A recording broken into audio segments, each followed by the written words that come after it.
Welcome to Transplants, a podcast featuring conversations with women thriving in new roots abroad. I'm your host, Laura Perucci, a Brazilian journalist calling NYC home for over a decade. Each episode, we unpack the transitions, culture shocks, setbacks, and joys of starting a new life in another country, so you can learn from their insights and make your own bold move. Because I truly believe real stories are the strongest way to spark real growth. Hi, and welcome back to the show. My guest today is Carolina Males. She's from Chile and lives in London. And I met Caro a long time ago here in New York City because while her dream after she graduated in acting school in Chile was to move to London, she actually took a little detour to New York City, a detour that lasted 10 years. So imagine that a friend stops by your place and says, "We are going to New York City to see what happens. You should come with us." And Carol actually went. From working as a babysitter to co-founding a social media agency, she built a full life in New York City. And one day, she met the person who would lead her to move to London. We had such an incredible conversation about her story, about being an immigrant, about the struggles and the joys of living abroad. Actually, I had a hard time to keep it in the time limit, but I did it. So let's hear Caro's transplant story. So hi, Caro or Caro, whatever you prefer. Thank you so much for being here and welcome to the show. Thank you so much for having me. I'm so excited. Life brought you to London where you've been living for what, a year, 2 years? A year and a half, a little longer than a year and a half now. Okay. But before we get into the European chapter of your life, we have to talk about New York City. And you're originally from Chile. You moved to New York, where you lived for many, many years, I guess. You moved here in 2014, right? Yes, so I lived in New York for 10 years. Yeah, because I remember. Yeah, that we had that in common. My first question is, what was life like in Chile? And how did you decide to move to New York City? I was living in Chile. I was just recently out of college. I went to acting school. I wanted to study more. I wanted to dive deeper into what I was learning, or my goal at that point was London, actually. I wanted to come to London. Okay. Yeah. Like my goal, I think Harry Potter was had a lot of influence on that. But I was like, I want to go to London and study there one day, and go to college for fashion. I really liked fashion at that point too, and how it connected with movies and with theater. And I applied to a few internships or a few little jobs. And also I applied in New York because I knew that, if there's opportunities in London, there's in New York too. And I did get a position in a summer program thing. And I applied in Chile for money, for a scholarship. And I didn't win the funds. I cannot pay it for myself. Education, especially in the US and in the UK, it is very expensive, especially if you're not from there. Exactly. Yeah. So I was just like, I'm never going to be able to do this. And then a few months went by, and a friend of mine that was passing by my house, he was like, "I'm in your neighborhood. Do you want to go grab ice cream?" This was in January 2024. No, 2014. I'm sorry. 2014. And he told me that day that him and his boyfriend at the time were gonna go to New York for 3 months just to have experiences. And one of my friends is a photographer, the other one is a singer. So they were just to try something, just see what the city can give us, and if it can become something longer, great. If not, it's 3 months and whatever. And he was like, "You should come with us." And I was like, "Cool, but this isn't 2 months. It's January 2014 right now. They were going in March 2014. And I was like, "Yeah, sure, that sounds great." And I always remember this moment when I said, I'll think about it. And in my head, I said, I'm not going to think about it. I'm not going to leave everything behind. I started thinking about it. I was actually like, okay, but why not? What stops me from it? And of course, it's a little money, but I had some savings. It was just the fear of doing it, of course, going also to a city that I've never been to. I had never been outside of Chile before. So I was like, I'm just going to go to this country and city that I've never been to, but that I dream about going. My grandma visited that week, and I talked to her and I told her about this. She told me, like, why not? And I feel like the fact that her, like an 80-something-year-old woman at that point, saw it as a, why will you not do it? Change a little bit something in my brain, like, wait, if my grandma says I can do it, I can do it. Clearly, I'm putting more weight, or I mean, not, there's a lot of weight in doing it, but I was like, you know what, maybe this is not such a crazy idea. Literally the next day, I went to get a passport because I didn't even have a passport at that point. And yeah, I started the process to apply for a visa. So I went, I did the interview. I told my friends, like, okay, I'm going with you for this 3 months. We got the tickets for exactly 3 months. And I got the visa. And then I was like, okay, I guess I'm doing this. So like I quit the projects I was in. I sold all my stuff because in my head it was like, okay, I'm going. And if things work out, I'm staying. If not, okay, I have a ticket to come back in 3 months. I left. I literally was like, okay, let's go. Let's do it. So it was literally like just a friend randomly passed by your house saying, yeah, let's go to New York. And then yeah, basically, yeah. Off you go. Exactly. Like it's an idea that I had in my brain already of the moving, the leaving and then living somewhere else. But definitely, I mean, the fact that he showed up that day and said like, hey, we are going, I think that made it easier too, is the fact that 2 of my best friends are going too. So I'm not going to be alone. So why not? 2 months later, we traveled to New York. We flew and got to New York. Yeah, that's in March 2014. That's very wild. And what were your early days in New York City like? How was the beginning? Was it hard? Did you ever think about like giving up and going back to Chile? Because the truth is, you never got back until a year and a half ago. Yeah, exactly. I mean, no, I went back 2 times in that time, but then there was a very, very, very long period of time that I didn't go anymore. It's these moments that you remember now in life, but like once time has passed and you look back at those moments. I remember the day that we arrived. One of my friends had a friend living in New York that was Chilean, so we stayed at her house for the first few days. And the very first day we left the things, we were like, hello, hello. And we wanted to go to Times Square because, of course, at that point, tourists still in our hearts. Of course, that changed after, but it was the first thing that we wanted to see. So we went and we got off. And I still have that picture from that day. And I just remember thinking, I feel like I'm at home. I was like, I fit. This is, I don't know what it is, but it's, I want to be here. Like, I really, really like it. It's just a vibe. I mean, New York has a vibe that you either hate or love. And I was just like, oh my God, I really feel like I landed home. And that's like in Chile, I have, of course, like I have great things in Chile and a lot of people that I miss. But I didn't have a lot that I was leaving behind in terms of like current things. Like I didn't have a job at the moment. I was struggling with some projects, but I didn't have something that gave me belonging at that point.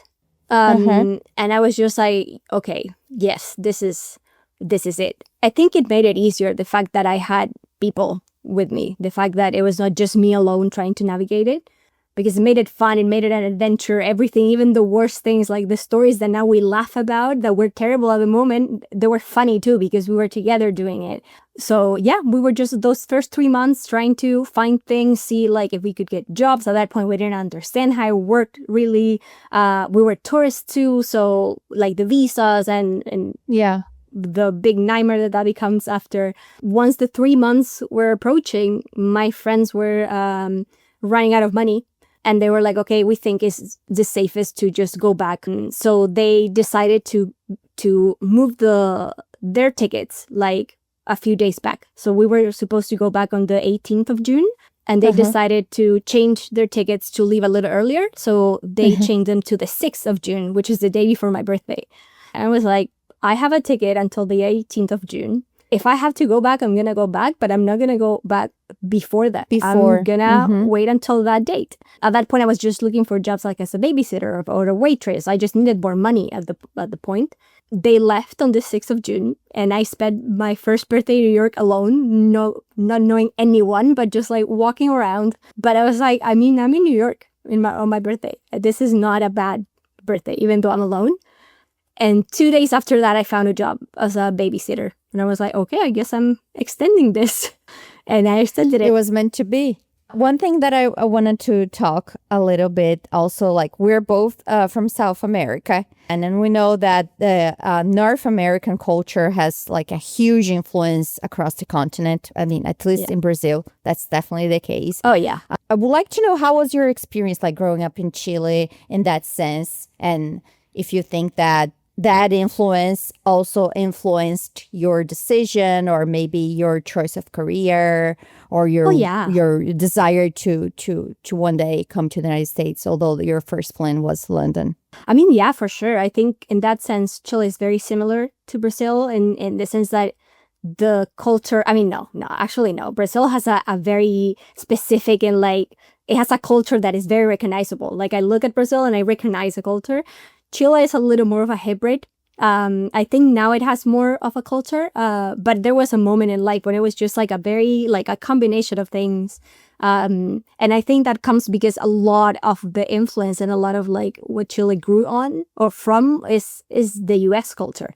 It's very looking up at that culture, and that's the culture that we want to be, and that's what we want to achieve, and those are the people that we want to be. In that sense, I feel like, yeah, definitely I looked at the US at the point like, oh my God, the place that everyone, of course, wants to go to.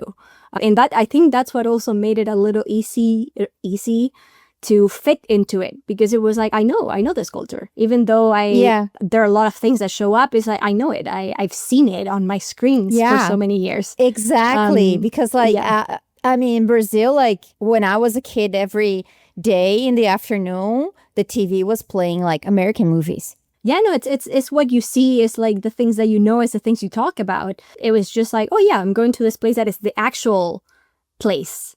But it's like what we aspire to kind of at that point in life. Not anymore, but at that point in life. Yeah. When you look closer, you know that is not that perfect, right? Yeah, it changes a lot.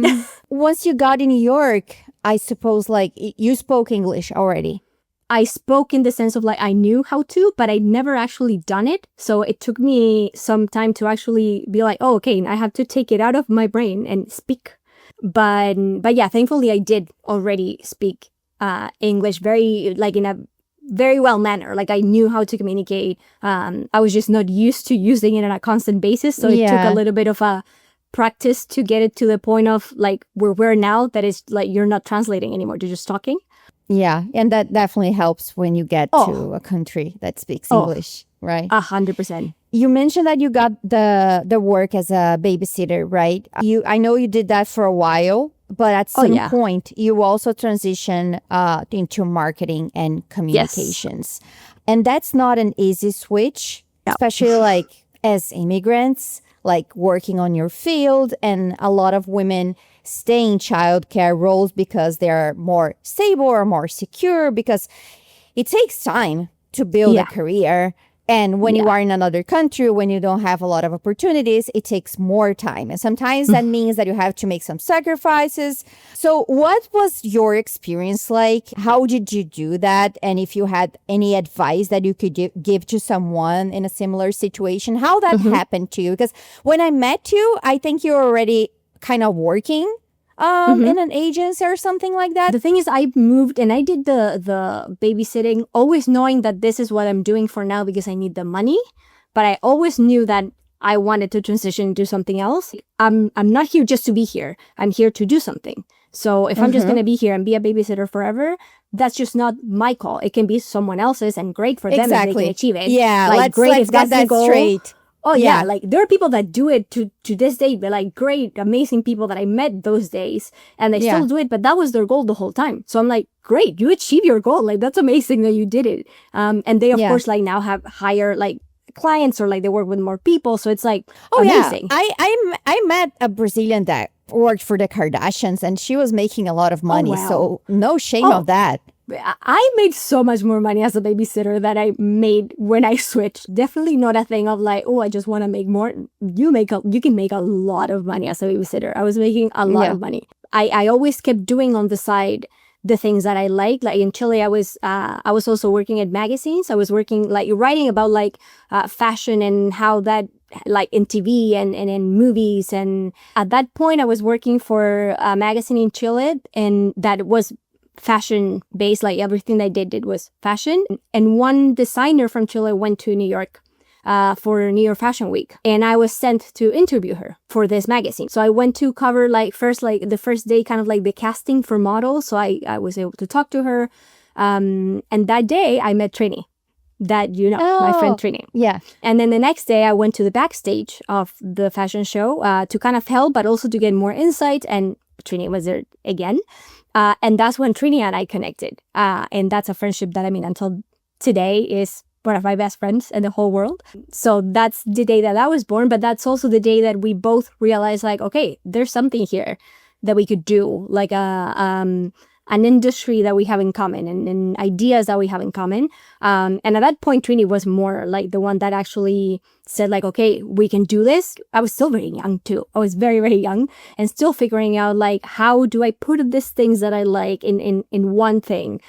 Trini said, like, we could do like an agency for social media. I worked with a lot of K-beauty brands at that moment. And we were like, what if we do a proposal for one of these brands to help them with their social media?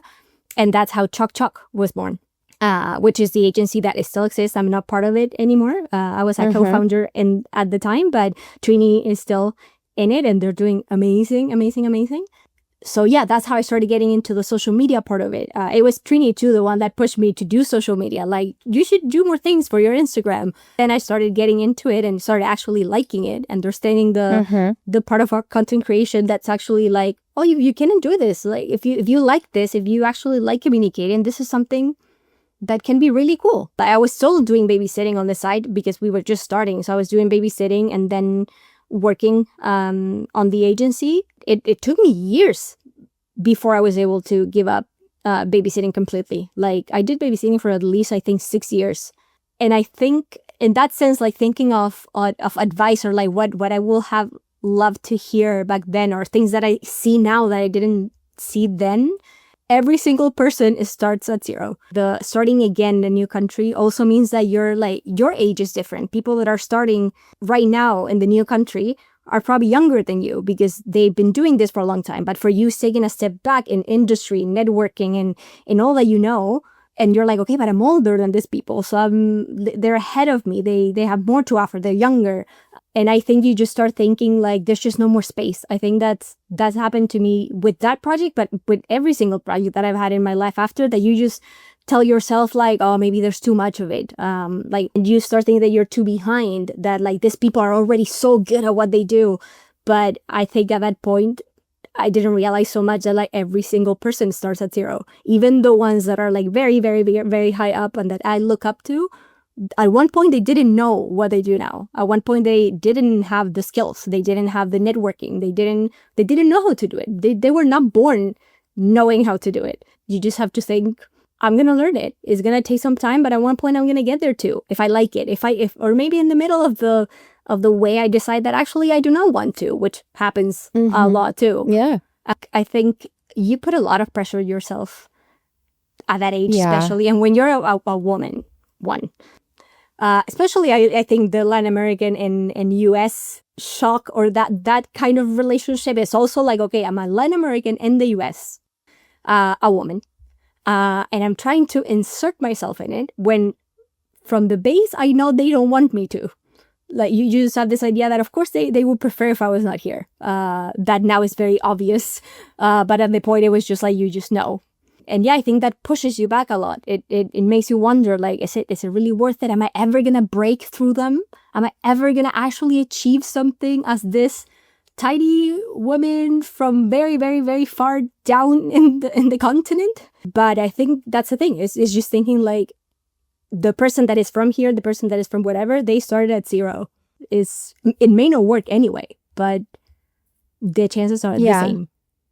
It's a good mindset, especially for women. I guess, like, this connects to my next question. You worked in communications, marketing, you wrote, so a lot of things that demand you, I mean, besides from, like, speaking, but, like, using your skills in English.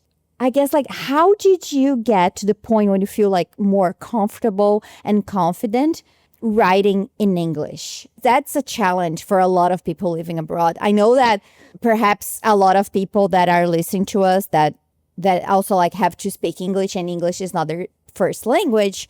A lot of the challenges and the insecurities are around like speaking. But like when you work in communication, in marketing, writing is like big part of that, of your skills. And I say that because for a long time, I didn't feel like confident to write anything in English. I was like, oh my God, I don't know grammar. I don't know anything. And until I got to a grammar workshop, most of the people in the grammar workshop were Americans. And I was like, yeah, I mean, not all Brazilians know the grammar in Portuguese as well. So I guess I'm not that bad. So, but I'm wondering, like, if you had that imposter syndrome, and how did you see? It's the English. It's not working.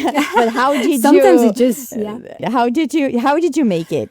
It's funny because you were saying that, and actually it reminds me that like when I was applying for the visa for the UK, I had to go through a lot of my emails from the past in New York, like because I had to talk about the visas that I've had before. So I had to do a whole story, basically like a biography of my life in New York in order to apply to the visa here. And I remember going through emails from my very first year, and I read these emails and I was like, wait, like this is not well said. Like it's correct, but this is not the way I speak. Words that I put together that don't go together. And it's crazy because I saw those emails and I was like, I don't know. I don't realize at what point it became better, when it became my voice. And when I, like the thing that we said before, the stopping translating in your head, which at the beginning was still happening. And this applies for so many things in life. It's doing it. I think you can read 100 books. You can do all the classes. You can try to learn in every single way all the perfect things about a language in particular, but there's no way to do it unless you actually do it. Like the actually immersing yourself in the talk, the actually making the mistakes, which is like, I know that it's a cliche that like that you have to make the mistakes to learn, but you actually, for a language, you have to make the mistakes, because once you make them is that you realize, oh, that's not how you say this. So you fix it, you change it, or it happens so many times. I mean, like it still happens, not a lot, but it happens. And I think it's always a reminder that this is my second language for starters. So it's okay that I make mistakes. But the only way that I got to the point is by actually constantly talking. What helped like not be so insecure about it anymore, especially in the US, when I was living in the US and I was like, oh, like I'm going to talk to someone that they speak English, because of course they're native. So they know their language. So they know that I'm making mistakes. And you're wondering like, do they know? Are they going to tell me? Are they going to just keep it to themselves? It's all these things that you go through. But I love to think about this sentence that I read on Instagram once. We are speaking English because that's the language that you speak, because you can speak English. I speak English because you speak English. You know, like this person is speaking English because that's what they can do. I speak English because that's what you can do, but I actually can speak more languages. And I think once you realize that what you're doing is actually amazing, the fact that you can switch languages to talk to these people that cannot communicate with you if you switch your language, you realize that you have a little bit of a superpower. Like, even if I make the mistake, I can communicate with them. I can talk to them. And if they think that, I don't know, if they laugh about the mistakes or if they make any kind of comment or mock, I mean, that says so much about you as a person. I think in my experience, the people that judge me the most, in my experience and what I see, are Brazilians. And yesterday, I saw a video from a French girl, and she was venting about the fact that French people judge her for speaking English and trying to speak English correctly. And I was like, so it's the same in all the cultures. And I have a friend from Argentina, and she says the same. I never had an experience of someone judging me directly, but of course there's some stupid people out there. But and I think everything you said is like perfect, and I love that. Little thing that you said about speaking a second language, specific to the writing. Have you ever felt like, no, that's okay. I love that you talk about like the speaking, because I know a lot of people are gonna relate to that, and that's very important. But regarding like the writing and like, you know, like because it's like the work thing. Have you ever felt like that, or when you had like insecurities or more like about speaking, you never had that writing. How was that process for you? And when you felt like confident for like pitching stories for publications, because I know you did that and you had a lot of published work. Yeah. And I think that's amazing, when someone it's like thriving in another language and writing. Always remember that Sofia Vergara saying, do you know how I'm smarter than Spanish? The writing, I think it was the biggest struggle actually, because as you said, like I worked in magazines already in Chile. And then when I moved to the US, I started writing in magazines again very soon after I moved there.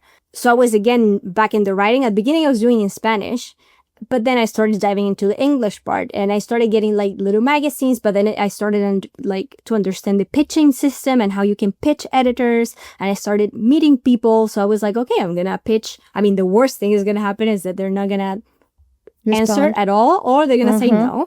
And with every yes came a yay and excitement, but also a fear of, oh my God, I have to write this in English. What if it's not right? What if there's something that what if there's a word that actually doesn't go there? Like it just says so much about you. It like if you put words in the wrong order or it just makes you think, is this gonna be a reason why they maybe will not hire me again?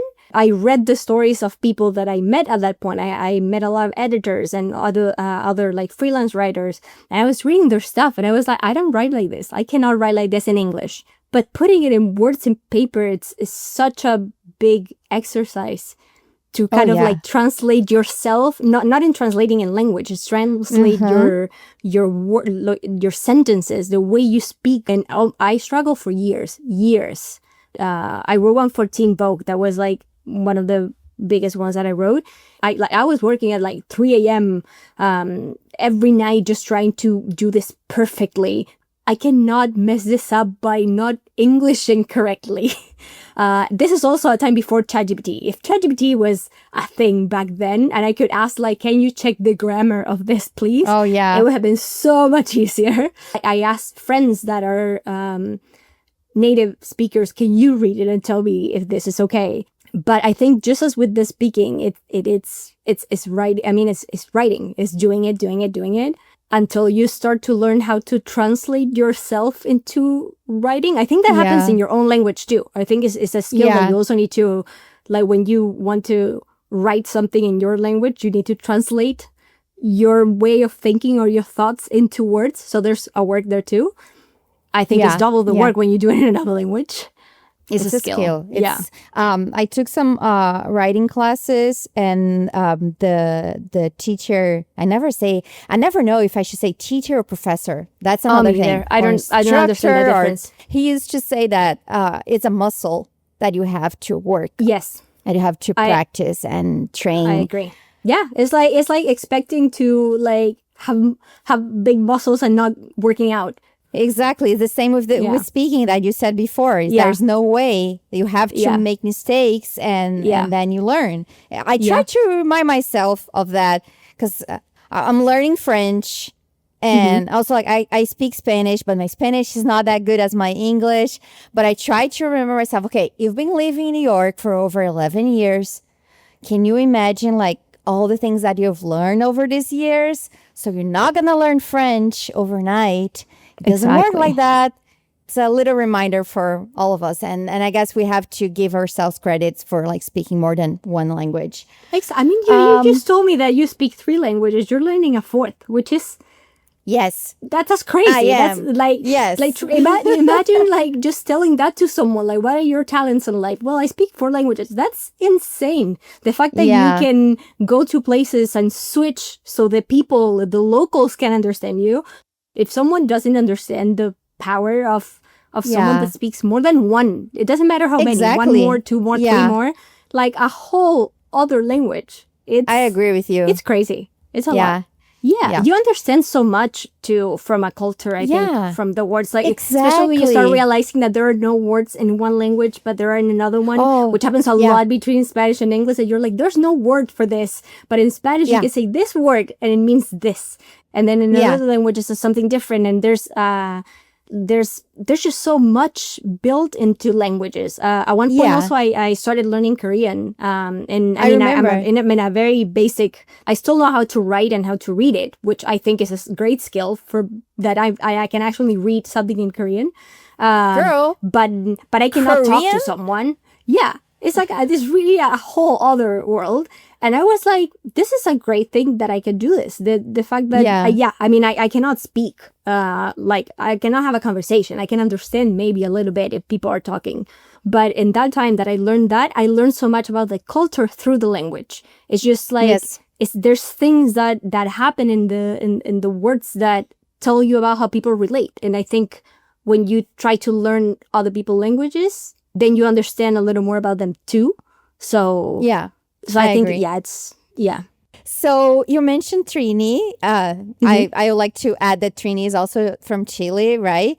And she's a big friend of yours, and you built like strong relationships in New York City. And I think we can all like agree that when we live far from home, friends become our chosen family. But a lot of people say that it's really hard to make friends as an adult, and especially in a city like New York, that I feel like everybody's like coming and leaving, and it also like another country when you're not from here, right? What advice would you give to someone struggling with that, with making friends? I do, because this is advice that I had to give myself when I moved to London, is say yes to things, is don't think about it so much, and it's gonna take time, and it's hard to understand it. And I mean, even when I understand it rationally, it's still very frustrating. As kids, we made friends so easily because the only priority that you have is to be friends, and you want to like spend your time with your friends, and that's it. But as a grown-up, you have more filters too, which it's also the reason why you don't make friends with all the people that you meet, because they're just not the people for you. You don't have so much time, and the time that you're going to spend with people, you want it to be with people you want to be with. So when I moved here, my thought or like what I told myself was say yes to things. Like if someone says, let's have coffee, actually make the coffee happen, because it's very easy to just, it's uncomfortable to go and meet new people. So it's very easy to push it, to be like, you know what, maybe not. And I found myself in that situation in the past year and a half so many times. And I tell myself, go, just don't avoid it, because it's the only way. But I think that's the advice that I think I didn't understand when I moved to New York. I happened to make friends like within the time frame of the 10 years, but I think I was very selective of like, oh no, I'm just not gonna go to that or not. And now I'm like, why not? Worst case, I'm gonna have a nice time, or maybe not, and then I know that person is not gonna be my friend. Yeah, it's like dating, right? And you meet a lot of them that then you don't talk to anymore, or like just not your vibe. Just talk to people like other humans, just thinking they're other humans that are also trying to make friends. And it's okay if it works, it's okay if it doesn't, but to actually push yourself out of that comfort zone. Such a great advice. I love that. What did you love most about like living here in New York City? And So what were like the hard part, the hard or frustrating parts of living here? I mean, I love so many things. I think there's a lot of bad things about New York. One of them, the fact that it's in the US, I think. It would be great if it was a country on its own. I think all the cliches about New York are true. The vibrant city, the fact that really every time, every single minute of the day, there's something happening, that there's really options for everything, that the variety of people. Like, for me, it was always so cool when people told me that they do the most random things and they make money out of it. I always heard people being like, oh, how can this person live just by, I don't know, painting cars? Or like, it's great. Why would you be annoyed that someone is making money out of something they like to do? Who cares if they're not a doctor? Who cares if it's not traditional? Like, they're doing something. And I feel like in New York, you always found those things that people were like, oh yeah, one day I had this idea and I made it happen, and now I live out of that. And I think that was fascinating all the time. It's just a city that makes you feel important, I think, in a way. No, I mean, not important in the world, important to yourself. That it makes you, and that's also the bad part, that it makes you a little bit of like live that thing of like, I'm the main character of this movie and I'm listening to my music and the world is happening around me. because it's just so alive that you just feel as alive as the city is. It's like you're in it and you're within all these people. And once I'm out, I realize how friendly it is. In many ways, it's not, but the people that live there, that actually live there and struggle with it and try to make it, it's a very friendly, constant rhythm. I mean, if you're a tourist, maybe no, but because it's like, yeah, you end up hating tourists, not because they're tourists, it's because the rhythm of the city is so fast that when they get in between you going fast and them being slow is what bothers you. But I think it's just a city that, like, if you want to be there, it really opens its arms to you. Like, okay, if you can handle it. So in that city, I feel like it's a great city for someone that is not from there. It's a city where you don't feel so much as an outsider because everyone is an outsider. You realize that the people that are locals are very little people. In that sense, it's easier. That's why I mean by friendly. That is like, I don't feel like I'm the weird one or like the different one because no one really cares and because everyone is from somewhere else. Is there anything that you would do differently looking back to your time in New York? I mean, it's that kind of thing of like the butterfly effect that I'm like, I will change things, but what if those things led to the things that I have now that I'm thankful for not happening? But I mean, I will have handled all the like visa stuff differently, but that's because I have knowledge now. After years of being there, you understand how you should have done all these things, how you should approach these things. And I didn't approach them the right way at the beginning because I didn't know about it. I will not wait so long to start doing the things I wanted. I feel like because I was like, I'm just here and I'm new, I need to do like the part of just like being a babysitter and that's it. And then one day I'm going to start thinking about the other things. I think I didn't need to wait that time. I could have been doing both things at the same time. I think this happens just because I left though. Like, I think if I was there, I would not realize about this. I lived there for 10 years and sometimes I think like there were parts of New York that I never went to. Just because it's that thing of when you live somewhere, you're like, one day I'm going to do it. I have time. Like, it's not like I'm here on a trip for 2 weeks. I think in New York, if you're not using the city, if you're not living in it, it's not worth it. Because, I mean, why are you spending that amount of money if you could be living inside another house somewhere else paying way less money? If you're not, like, why will you suffer through what it puts you through if you're not going to actually take advantage of what it gives you? It's that you have to use it. You have to live it. If not, it's you have to make it worth it. And that goes to the, like what you were saying before, like what are the bad sides? It's a city that is hard. I think it's hard to describe why. People ask like, is it because it's expensive? Is it because it's like people are rude? And I'm like, it's not that. I mean, it's expensive, but I think it's just a city that because you feel like, okay, everything's alive, you feel like you also have to have something happening, that like your life is moving with you, that you're not just waiting for things to happen. Because I mean, if you do that in New York, it's gonna eat you alive. So you feel that pressure tired sometimes, and you get tired. Exactly. Like it's just the pressure of like, I have to do, and you have, especially when you move from another country, you have the eyes of people from the country like looking at you, the person that moved to New York. It's also, that's the thing, New York has a weight. It has a weight to it that comes with a lot of expectations of what it is that you're doing there. And sometimes it's tiring. It's just a lot of, I have to keep going with it. I always like to say that I feel like New York is like a toxic relationship where you know that you should break up and go somewhere else and have another boyfriend because this one doesn't treat you really, really well. And like, it takes a lot out of you. It takes all your energy. It's not the best partner that you can have. And your friends and your family probably can see it like, you could do better than this. But you're so in love with it that you cannot even imagine. You're just like, I know, but I cannot imagine my life without it. It's very toxic in a way. Yeah. But it gives you so much. That's hard to describe. I agree with you. Yeah. So I feel like things started to change in your life, to like shift a little bit when you met your boyfriend. So what was your mindset around dating and relationships at that point? And how did you two meet? The mindset was what I think is probably still the mindset for a lot of people. That is like, there's just nothing. It's just, I meet people, nothing happens. Not to say that the people are not good. It's just, I was just like, I don't like anyone. I'm the kind of person that I'd rather be alone than being with someone that I'm not obsessed with. I'm like, I need to be into this person to the point that it's all I can think about. I mean, not in a toxic way, but Yeah. I need to be so sure and like you so much. I'm just not into the, let's date for dating. I'd rather be alone. Yeah, your time is precious.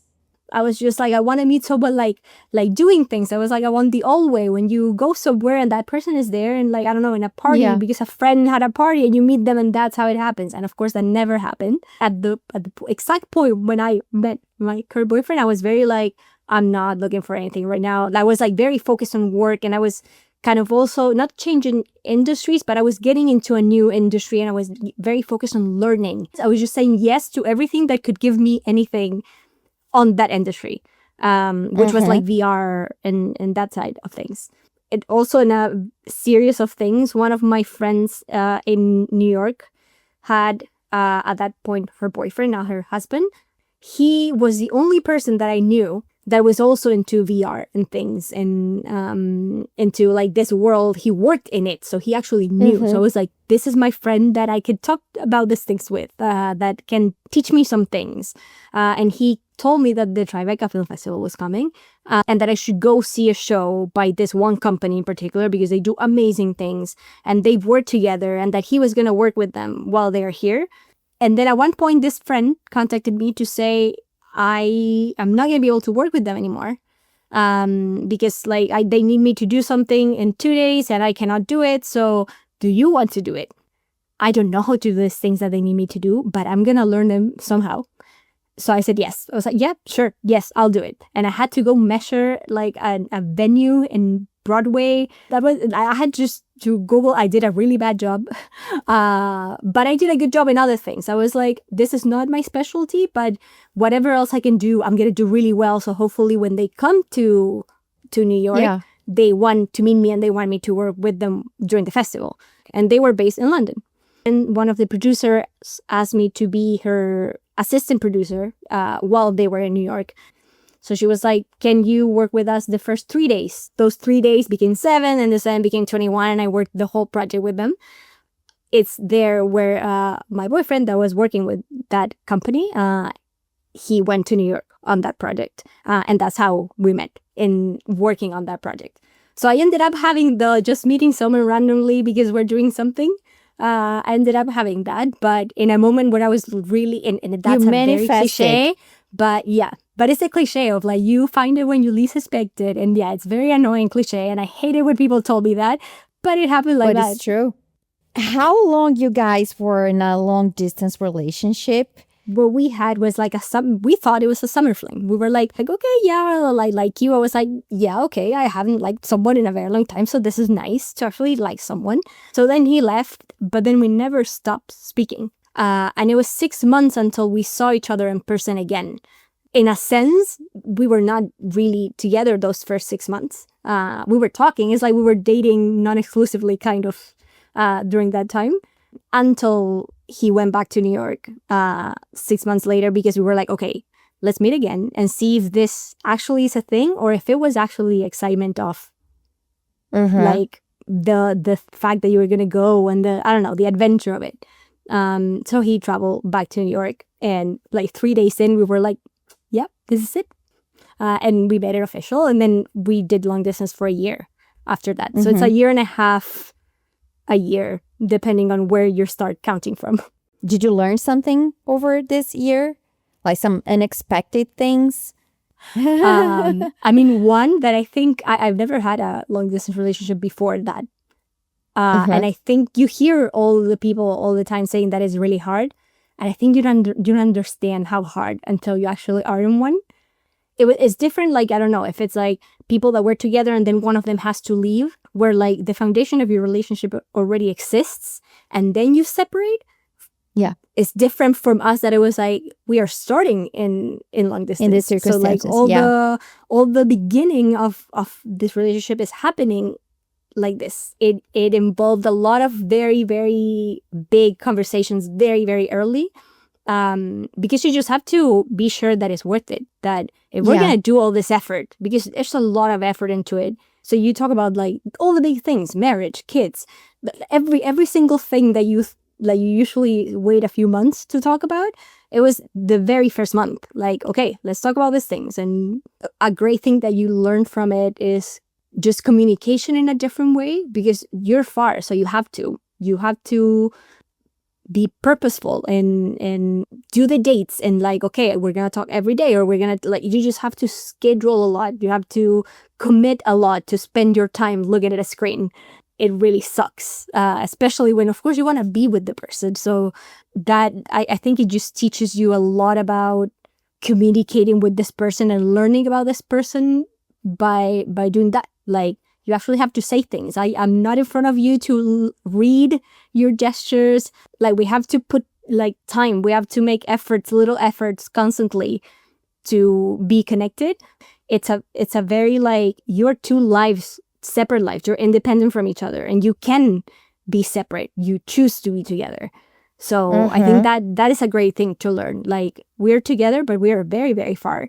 But we still decide that we want to be together. So when you are actually together in person, you're like, yeah, you're an independent human from me, but we decide that we want to like merge these two lives together. It's so inspiring. I think it's the way that every relationship should be, actually. Not, it doesn't matter like the distance, the circumstances. I think like we need to have like hard conversations. And especially like at the beginning, so you don't waste your time. Exactly. Right? I think that's the thing. I was like, why do we wait usually to have these conversations? It's great to have them at the beginning. And then eventually you made the decision to move to London with him. What made you feel confident like taking that step? Because moving to another country wasn't something new for you, but it's never easy. Like, were you afraid? Yeah. How did you cope with like the uncertainty? And how do you trust your gut when there are so many stories of relationships that don't work out? I think this is very similar to when I moved from Chile to New York, in the sense of I didn't realize how big of a thing it was at the moment. It's after that I look back and I'm like, whoa, that's huge. Because it also happened in very few months. Like, we made the decision in, I think, September, and I moved in December or January. Well, I think there was some time already when I was thinking that maybe I was ready to leave New York, especially because, I mean, visas and things that were not happening, that were like, there's so many things I cannot do because of, I don't have the visa for that. I don't have the job for that. Like, so many things that I was just getting to a point like, I love this city, but it's taking from me, like if I balance them both, it's taking away things from me more than it's giving me. And with the long distance, even more, I was like, why am I putting myself in this situation? Like, why am I here? Like, I'm not using the city anymore, what we were saying before. Like, I'm not really doing a lot in the city. Like, work-wise, after COVID too, I lost a lot of clients, so I had less money. So I was struggling again with the insane amount of money that you have to spend there. Well, then I moved here and I was like, it's the same insane amount of money, but that's just life. I think in my head, I was already kind of, the possibility was already there. Like, okay, maybe I could leave. I didn't want to, but I was like, maybe it could, I see it as a thing that could happen, maybe at some point. Well, at that point, he was still working with this company, and it was like, he has a job with them. It will make no sense for him to quit that to move here.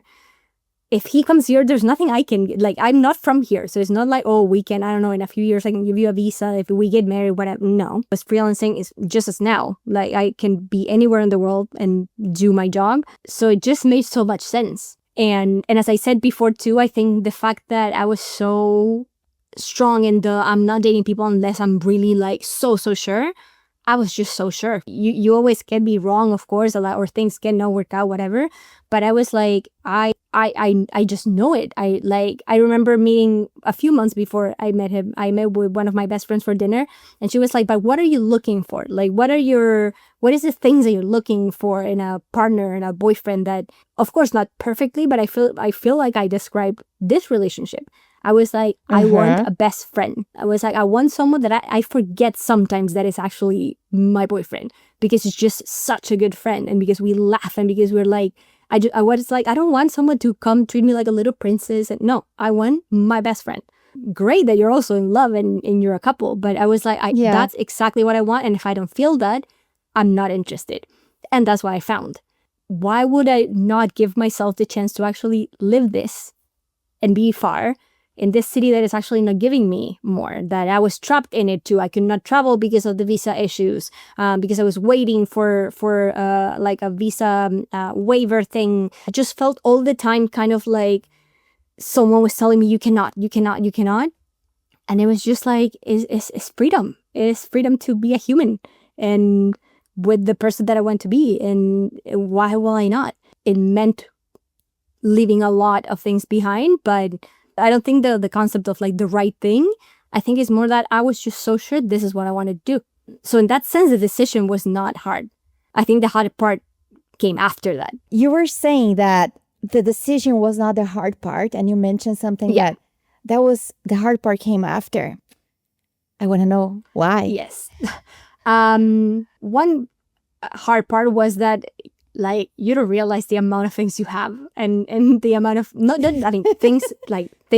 amount of things that you have to cut in order to move to another country. When I started making a list of like all the things you have to do in order to move, and I was like, oh my God, it's so much. But it also reminds you of the life that you built. You're like, oh my God, I really built a whole life.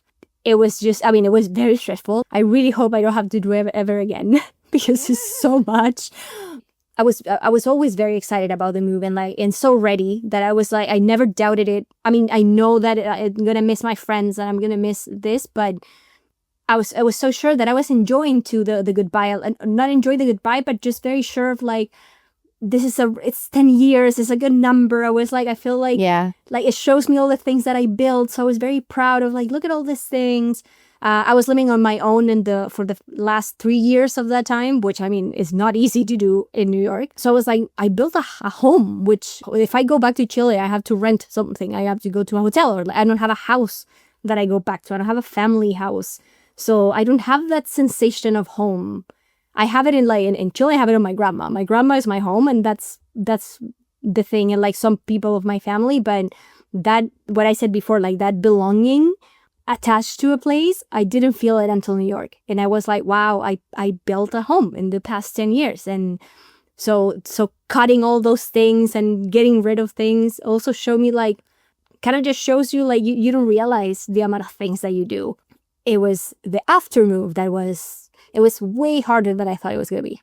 I was definitely not ready for how hard, I mean, the actually, okay, now I live here.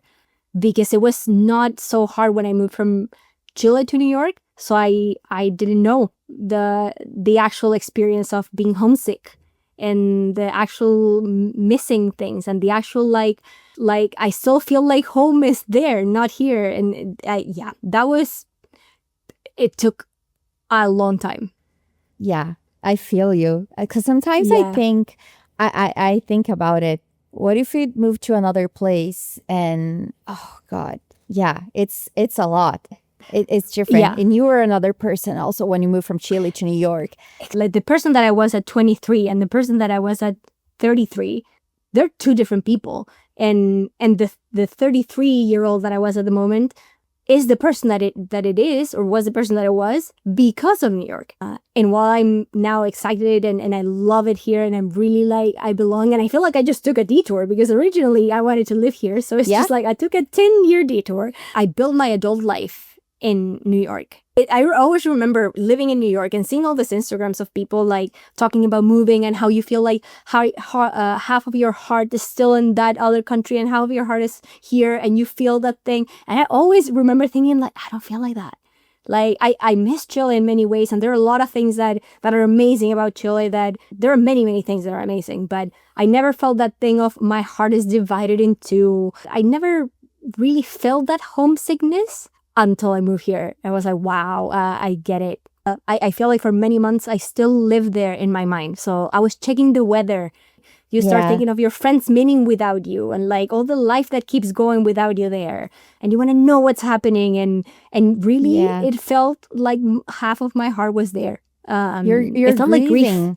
It felt like grief. Yeah. It felt like grieving. It felt like something that died, because that life doesn't exist anymore. You exist and their memories and all those things are, but it's a big grief that I was not ready for. I didn't expect it at all. I was not ready for it. Well, if you have thought maybe you hadn't moved, who knows, right? I started therapy at one point after because I was like, I need help with this. And that's the thing. At one point that we discovered that the only reason why I know these feelings is because I left. If I was there, I will not be thankful because I will not know. I would just not know. And still, I don't regret it at all. I'm so happy here and I love it here. I think it's fair that we give ourselves sometimes when you are going through this kind of like moves and like new lives. It's part of the process, and we should just like respect our time. And I have 2 questions for you. What do you wish that more people knew about the immigrant experience? I think that one that is harder than people think. I think people think of just the cool part. People don't realize how much it actually takes to be somewhere else, like to make a life somewhere else. It's almost like you don't have the right, and you have to prove the locals that you have the right. It's a constant like, I have a right to be here, and I have to prove it. I think at this point in every country in the world, there's some people that are against immigration. Just I don't know why. People don't realize that even if it doesn't affect you so much, even if it's not like happening on a daily life, that people are, I don't know, discriminating you particularly, it's a pressure that is always there. That know you are not from there. You know you don't belong constantly. And it shows in such little things. I mean, I went to the doctor this morning and I'm still always, like, even though I'm not uncomfortable with speaking English, it's the accent. I'm always like, my accent talks for me. It tells you that I'm not from here. I feel like it's just that. There are so many things that are constantly telling you don't belong, in the sense of this is not where you were born. And there are things that you're just never going to get used to. Cultural things that you're just like, this is not what I want, or this is not what I like. I just think it takes a lot of strength that people don't realize. Even if you achieve great things, there's still a whole part behind that implies so much effort on a constant basis to just build. That's the thing. You're building not because you were born there, so you have the right to be there. Is you're building because you're trying to make a space for yourself. And my last question is, looking back at your journey from Chile to New York City and now in London, what do you think has been the biggest transformation in who you are? I mean, I think I've grown a lot. I think I've learned a lot about my values. My real values that I actually care about in all these years. I think when you get outside of your culture too, you realize how many of those values are with you because people tell you that that's how things are. And then you get away and you're like, oh wait, maybe I can have my own opinion about this. I think it gives you perspective, so much perspective. I think I come from a culture that is very judgy. In terms of like, everyone knows what you're doing and everyone has an opinion. I think that's very Latino. Yeah, for sure. 100%. Everyone is in your business and everyone knows it. And I mean, I also want to know all the things about everyone. So it's on me too. I'm not saying they are. I'm saying we are. Yeah. Very into like knowing what we are doing. And but what I've learned that I'm not, and what I've learned through all these years with like all these experiences and the perspective that is given me, and like the meeting all these people and like meeting people from so many different places, so many different circumstances, is to actually not judge anyone. All the perspective I've gone in all these years and the people I've met has shown me that I'm no one to judge someone unless they kill someone. Yeah, I judge you if you harm people. I judge you if you do something to people that affect their lives. But if not, I'm really, really no one to judge anyone because you have no idea. And I feel like we use that sentence usually as a like, oh yeah, you have no idea what's happening behind someone's life, but you really have no idea. And I think I learned that by actually learning about other people's lives and realizing that like, who cares what they do? And if you care, well, care on your own, but don't put it out there. Don't put it on them that you care. To be honest, I had more questions, but we're kind of like out of time for this episode.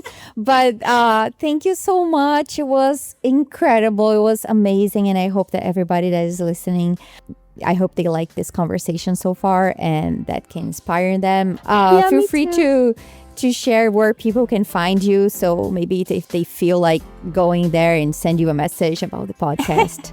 Mostly on Instagram is where people can find me. I have my Instagram, my personal, that is at Caro, and my work one, where it's like my company that I just recently started, that is Socials by Caro. Your company, it's tailored for Spanish speakers, right? So yes, if it's all for Spanish some- speakers. Yeah. Yeah, if Yes. someone And is listening. yeah, it had to do with what you said at the beginning too, of like you can speak a language, but there's always just something that's gonna connect more with the people that are natives. There's just things that don't translate even if you speak a language. That I made the decision of if my whole thing is communicating, and I'm talking about like storytelling and how you communicate who you are, I have to do it in Spanish. Make sure to check her Instagram if you want to send her a message or a comment about the podcast to me as well. And we talk to each other soon. Bye. Yes, thank you so much. Bye.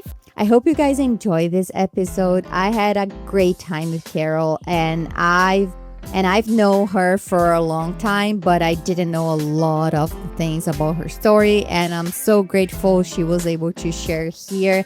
And I think she brought so many incredible points about living abroad, especially living in New York City. So make sure to check her socials. I'm gonna link everything below, and please don't forget to subscribe if you're watching this on YouTube. Also follow us on Spotify. Please rate us. I mean, if you can do just one little thing to help us to spread the word about the show, I would be really, really, really grateful, and I would really appreciate the help.